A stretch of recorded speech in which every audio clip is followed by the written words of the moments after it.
ओम नमः शिवाय। भगवान शिव की कृपा आप और आपके परिवार पर सदा बनी रहे, ऐसी कामना करती हूँ। भगवान शिव का प्रिय सोमवार व्रत। भगवान शंकर की भक्ति के लिए प्रातःकाल स्नान करके स्वच्छ वस्त्र पहने, उसके पश्चात कुशा के आसन पर बैठकर भगवान शंकर की मूर्ति अथवा उनके चित्र के पास बैठकर फिर चंदन, अक्षत, सफ़ेद आक के पुष्प, धूप, दीप, भांग तथा काली मिर्च आदि से पूजन करके शिवजी का ध्यान करते हुए श्लोक पढ़कर पुष्प समर्पित करें। श्लोक इस प्रकार है।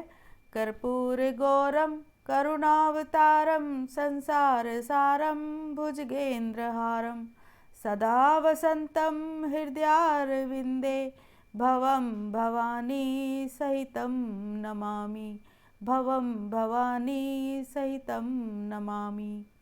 इसके पश्चात पुष्प अर्पण करें और फिर व्रत की कथा का पाठ करें। पाठ के अंत में ओम नमः शिवाय इस मंत्र का 108 बार तुलसी या सफ़ेद चंदन की माला से जाप करें। आइए सोमवार व्रत की कथा का श्रवण करते हैं। सोमवार व्रत की कथा। एक साहूकार बहुत अमीर था। उसके पास धन की कोई कमी नहीं थी। साहूकार के पास सभी सुख और ऐश्वर्य के साधन थे, किंतु उसको एक ही दुख था कि उसके कोई भी औलाद नहीं थी। दिन रात वह इसी चिंता में लगा रहता और वह पुत्र पाने के लिए हर सोमवार को भगवान शिवजी की पूजा करता, वह व्रत रखता। साहूकार की भोलेनाथ के प्रति ऐसी भक्ति देखकर एक बार माँ पार्वती ने शिवजी से कहा, हे नाथ, ये साहूकार आपका अनन्य भक्त और सदैव ही आपका व्रत और पूजा भक्ति भाव से किया करता है। आप कृपा करके इसकी मनोकामना को पूरी कर दें। पार्वती के ऐसे वचन सुनकर भोलेनाथ ने माँ गौरी से कहा, हे पार्वती, यह संसार एक कर्म क्षेत्र है। यहाँ जो भी जैसा भी कर्म करता है उसे वैसा ही फल मिलता है। अर्थात जैसा कार्य मनुष्य करता है वैसा ही परिणाम भोगता है।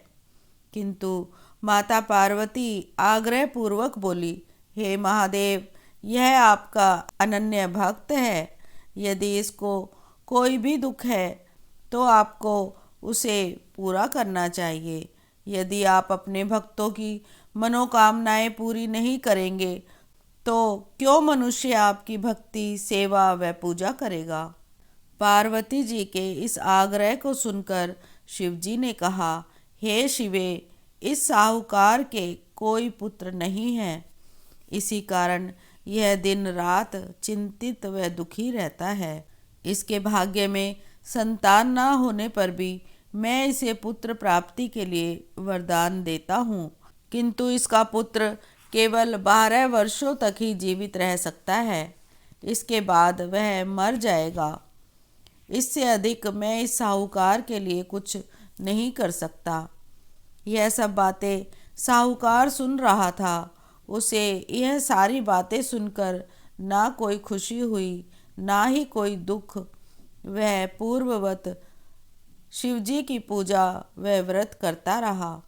कुछ समय पश्चात साहूकार की पत्नी गर्भवती हो गई और 10वें महीने में उसने एक बहुत ही सुंदर पुत्र को जन्म दिया।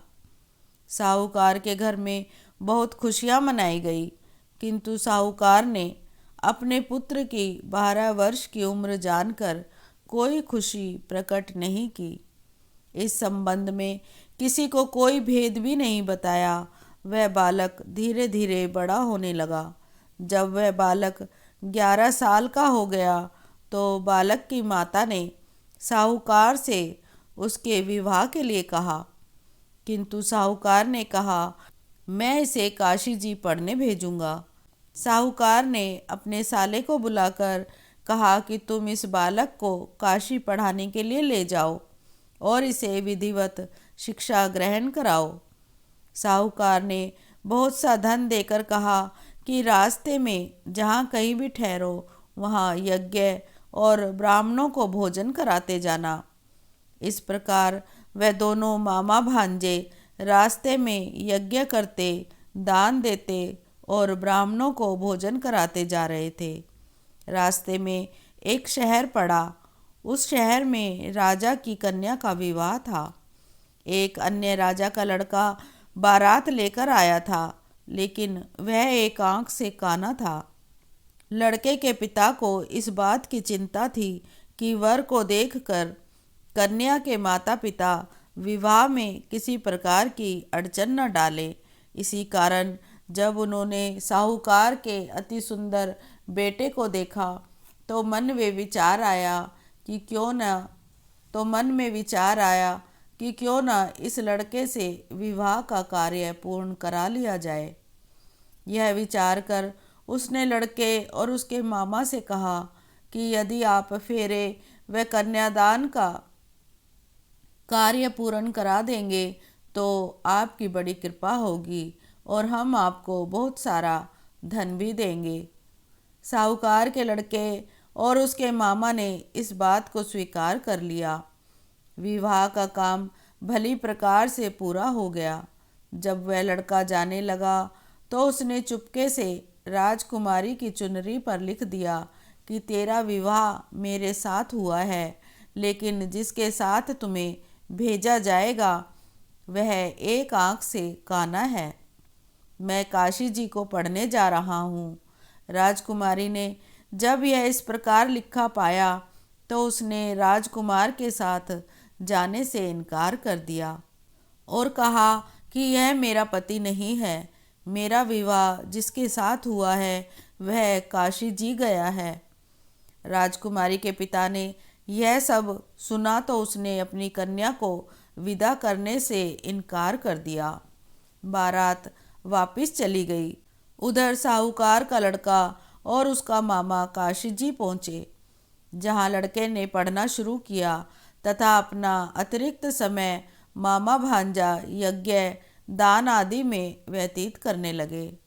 इस प्रकार कई महीने बीत गए। जब लड़का 12 साल का हुआ तो उस दिन लड़के के मामा ने यज्ञ का आयोजन कर रखा था। अचानक ही लड़के की तबीयत खराब हो गई। लड़के के मामा ने कहा कि अंदर जाकर सो जाओ। लड़का अंदर जाकर सो गया। थोड़ी देर के पश्चात लड़का मर गया। जब लड़के के मामा ने देखा कि वह मर गया है तो वह बहुत दुखी हुआ। उसने सोचा कि मैं पहले यज्ञ पूरा कर लूं, तब कुछ सोचूंगा। लड़के के मामा ने यज्ञ पूरा किया और फिर रोना प्रारंभ कर दिया। वह बहुत जोर जोर से रो रहा था। संयोगवश शिवजी और पार्वती जी उधर से ही जा रहे थे। पार्वती जी ने भगवान भोलेनाथ से कहा, हे नाथ, कोई दुखी व्यक्ति रो रहा है, उसके कष्टों को दूर कर दीजिए। जब शिवजी और पार्वती जी वहाँ पहुँचे तो उन्होंने देखा कि वहाँ पर एक लड़का मरा हुआ पड़ा है। तब पार्वती ने देखते ही लड़के को पहचान लिया। पार्वती ने लड़के के मरने का कारण पूछा तो भोलेनाथ ने बताया, हे गौरी, इस लड़के की आयु इतनी ही थी, ये अपनी आयु पूरी कर चुका है।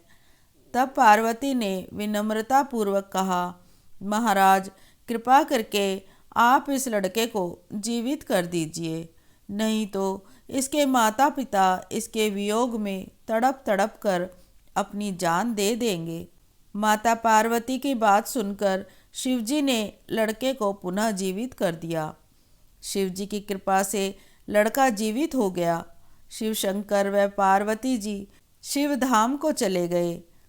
शिक्षा पूरी होने पर लड़का और उसका मामा पहले की तरह यज्ञ करते, ब्राह्मणों को भोजन और दक्षिणा देते हुए अपने घर की ओर चल दिए। रास्ते में दोनों उसी शहर में आए जहाँ पर उस लड़के की शादी हुई थी। वहाँ पहुंचकर दोनों ने यज्ञ करना शुरू कर दिया। जब वे दोनों यज्ञ कर रहे थे, उस लड़के के ससुर यानी वहाँ के राजा ने, जो उधर से घोड़े पर बैठकर अपने सेवकों के साथ जा रहे थे, उसने लड़के को पहचान लिया। राजा ने महल में ले जाकर दोनों की खूब सेवा की। कुछ समय राजा के महल में रहने के बाद लड़के ने राजा से जाने की आज्ञा ली। राजा ने अपनी लड़की को लड़के के साथ विदा किया और साथ में बहुत सा धन और दास दासियों को भी भेजा। जब वे अपने शहर में आए तो लड़के के मामा ने कहा, पहले मैं तुम्हारे माता पिता को तुम्हारे आने की खबर सुना आता हूँ, तब तक तुम पत्नी सहित यहीं आराम करो। ऐसा कहकर लड़के का मामा साहूकार को अपने पुत्र के आने की खबर देने चला गया। घर आकर उसने देखा कि उसके बहन और बहनोई छत पर बैठे हुए हैं। उन्होंने यह प्रण कर रखा है कि यदि उनका बेटा जीवित लौट आया तो वह छत से नीचे उतर आएंगे, नहीं तो छत से कूदकर अपने प्राण त्याग देंगे। लड़के के मामा ने जब यह समाचार उन्हें सुनाया कि उनका लड़का जीवित लौट आया है तो उन्हें विश्वास ही नहीं हुआ। तब लड़के के मामा ने शपथ खाकर कहा कि आपका पुत्र अपनी स्त्री और बहुत से धन और दास दासियों सहित घर लौट आया है। तब साहूकार और उसकी पत्नी छत से नीचे उतर आए तथा प्रसन्नता के साथ अपने बेटे और बहू का स्वागत किया। सभी प्रसन्नता के साथ रहने लगे। इस प्रकार भक्ति भाव से जो भी प्राणी सोमवार के व्रत का पालन करता है तथा प्रेम पूर्वक इस कथा को सुनता या पढ़ता है, उसके सभी कष्ट भोलेनाथ दूर कर देते हैं। उसकी सभी मनोकामनाएं पूर्ण होती हैं और इस लोक में सभी सुख सुविधाओं को भोग कर अंत में उसे शिवलोक की प्राप्ति होती है। इस प्रकार सोमवार के व्रत को 16 सोमवार तक करें, फिर उद्यापन करें। इस व्रत के प्रभाव से मनुष्य को सभी प्रकार के सुखों की प्राप्ति होती है। सोमवार के व्रत का विशेष महत्व इस प्रकार बताया गया है कि ग्रहण आदि में जप, ध्यान, हवन, उपासना, दान आदि सत्कार्य करने से जो फल मिलता है, वही फल सोमवार के व्रत करने से मिलता है। भगवान भोलेनाथ ने जिस प्रकार साहूकार के बेटे का जीवन दान दिया, उसी प्रकार सब पर कृपा करें। जय हो भोलेनाथ। ओम नमः शिवाय। कथा श्रवण के पश्चात शिवजी की आरती करें। आरती इस प्रकार है, आइए आरती करते हैं। जय शिव ओंकारा, हर शिव ओंकारा, ब्रह्मा विष्णु सदा शिव अर्धांगी धारा। ओम जय शिव ओंकारा। एकानन चतुरानन पंचानन राजे, हंसानन गरुड़ासन वृषवाहन साजे। ओम जय शिव ओंकारा। दो भुज चार चतुर्भुज 10 भुज ते सोहे, तीनों रूप निरखता त्रिभुवन जन मोहे। ओम जय शिव ओंकारा। अक्षमाला बनमाला मुंडमाला धारी, चंदन मृग मद सोहे भोले शशिधारी। ओम जय शिव ओंकारा। श्वेतांबर पीतांबर बाघंबर अंगे, सनकादिक ब्रह्मादिक भूतादिक संगे। ओम जय शिव ओंकारा। कर में श्रेष्ठ कमंडलु चक्र त्रिशूल धरता, जग करता जग हरता, जग करता जग हरता, जग पालन करता। ओम जय शिव ओंकारा।